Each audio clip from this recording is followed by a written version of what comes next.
Pour sa deuxième saison, le podcast Pratique Essentielle devient Live Essentiel pour accompagner l'élan vital et la flamme qui brille en chacun et chacune de nous. Je suis Maëlle, maman, coach naturopathe, écrivaine, créatrice dans l'âme qui œuvre à tisser une toile de la façon la plus authentique dans tous mes domaines de vie. Je crée des programmes et des accompagnements pour te faciliter le chemin.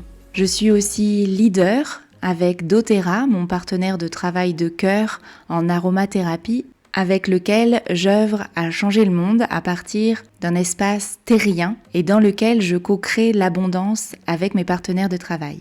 Je suis convaincue que nous avons ensemble la capacité de changer le monde en nous reconnectant depuis notre espace du cœur, notre authenticité et notre puissance.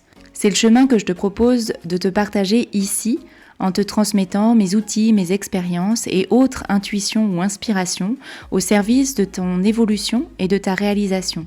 Je crois que le monde a besoin aujourd'hui d'âmes incarnées, puissantes, solides, brillantes. Le monde a besoin de nous pour construire le nouveau. Grandissons et brillons ensemble. Je te souhaite une belle écoute.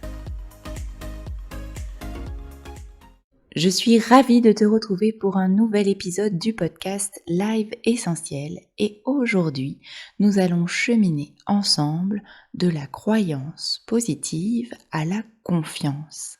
Et tu vas voir, je l'espère, ce chemin te permet de faire une vraie différence dans ta vie. Si tu es sur le chemin du développement personnel, si tu es sur le chemin du travail, de la conscience de toi et de la confiance en toi, et que les épisodes du podcast te parlent et te portent, je t'invite à aller plus loin en me rejoignant sur Instagram. Mon compte, c'est Maëlle-8 Pratique Essentielle. Tu peux aussi retrouver l'ensemble de mes programmes et de mes accompagnements sur mon site internet maellepratiqueessentielle.com. De la croyance à la confiance donc. Où en es-tu aujourd'hui dans ta vie ? Tu t'engages peut-être, tu le sens, dans une nouvelle voie.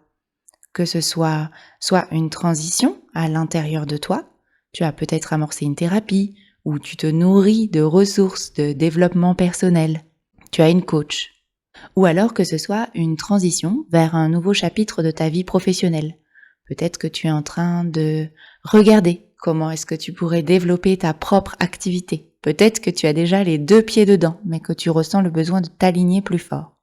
Dans l'un comme dans l'autre des cas, cela te demande de contacter un de tes super pouvoirs, la confiance.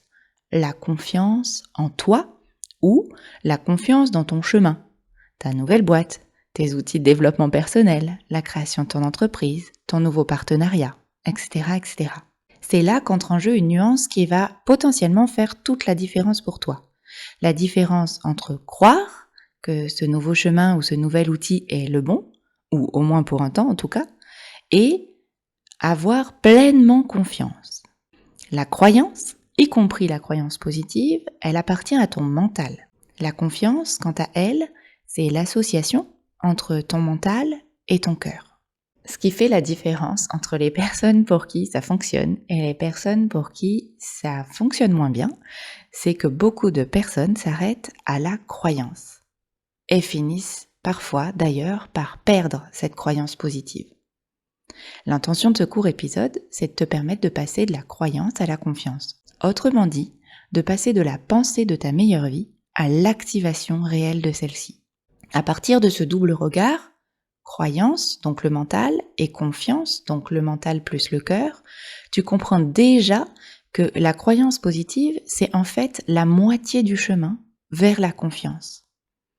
Mais alors, qu'est-ce qui te permet d'activer la confiance ? Eh bien, ce qui va te permettre d'activer le cœur, c'est ce que tu vas faire pour tester ta croyance positive et ce que tu vas faire pour la renforcer. C'est donc l'action qui permet de construire la confiance. Souvent, on pense que la croyance positive suffit à créer la confiance.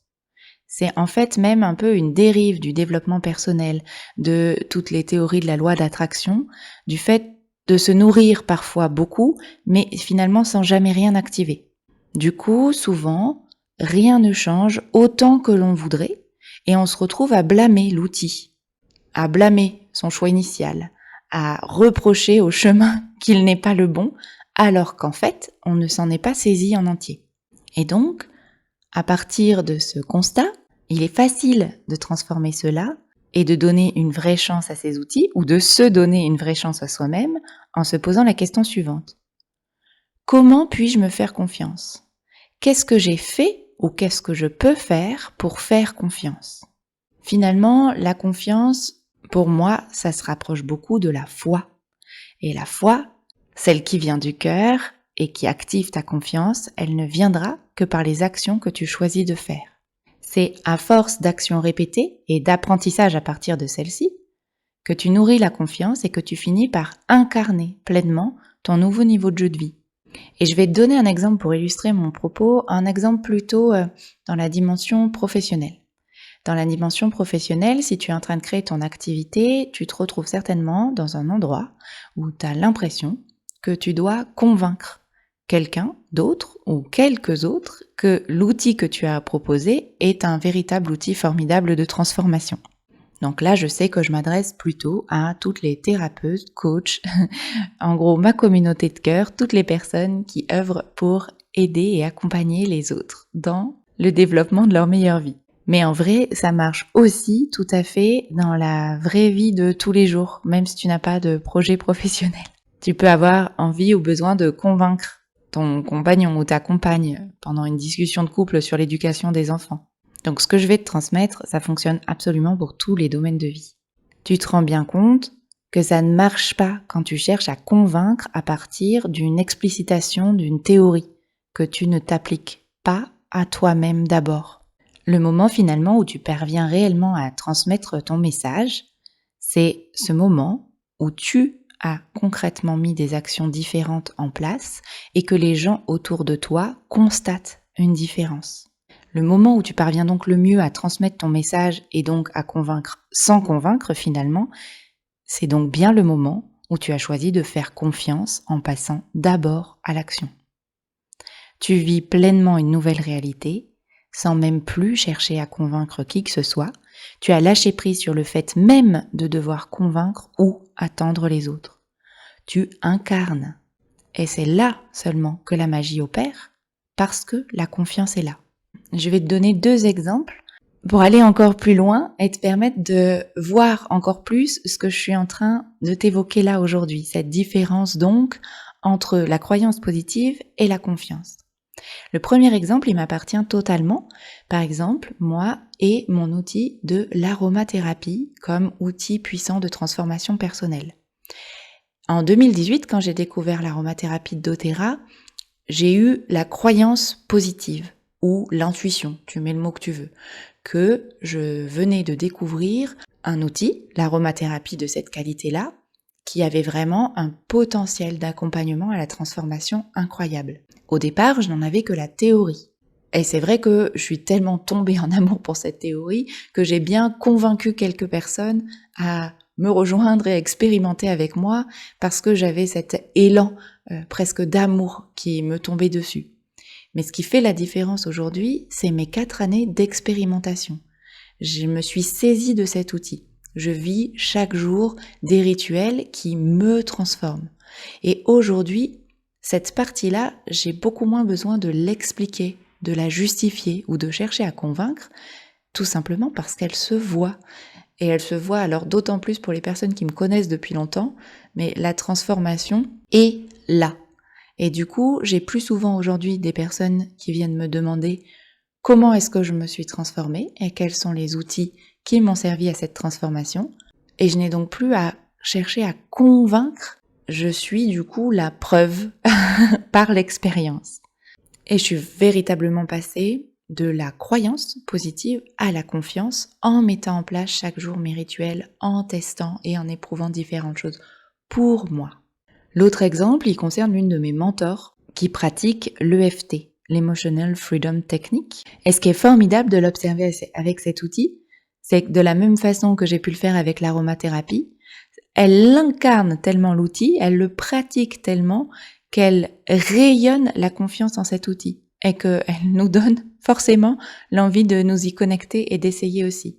Elle est pleinement passée de la croyance positive à la confiance avec cet outil. Ce qui est intéressant, c'est d'observer que quand on rencontre quelqu'un qui est en confiance avec un outil, ça nous donne une croyance positive dessus et ça nous donne donc envie de l'éprouver à notre tour pour voir si la confiance se crée aussi pour nous à cet endroit. Je sais pas si ça t'a déjà fait ça et si ça vient résonner pour toi ce que je suis en train de t'expliquer là. Mais aujourd'hui, d'elle ou moi, nous n'avons plus besoin de croire parce que nous incarnons désormais ces outils qui font finalement partie aujourd'hui de qui nous sommes. Et c'est ça aussi la confiance.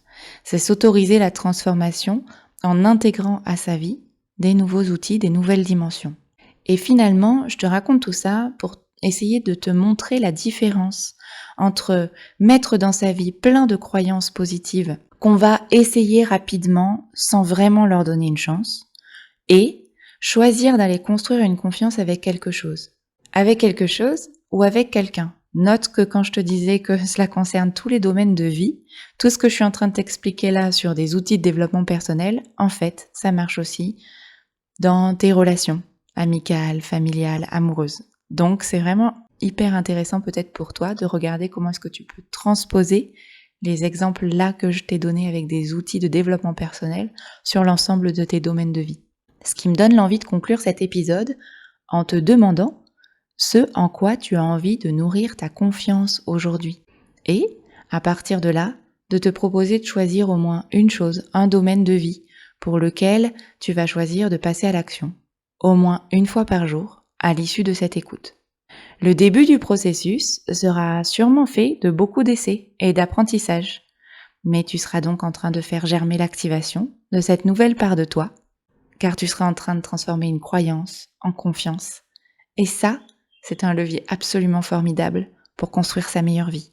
Au plaisir pour moi de découvrir en commentaire de l'épisode quelle est l'activation que tu choisis de mettre en place. Tu pourras aussi venir la glisser et en témoigner dans la semaine sur Instagram, sur mon compte Maëlle-8 Pratique Essentielle, lors de la publication concernant cet épisode qui aura lieu dans la semaine. Si cet épisode t'a plu et que dans l'absolu, les épisodes du podcast Live Essentiel te permettent d'avancer sur ton chemin de développement personnel et d'empuissancement, alors sens-toi vraiment libre de le partager parce que c'est comme ça que nous pourrons rayonner ensemble. Je te souhaite une magnifique journée et je te dis à très vite.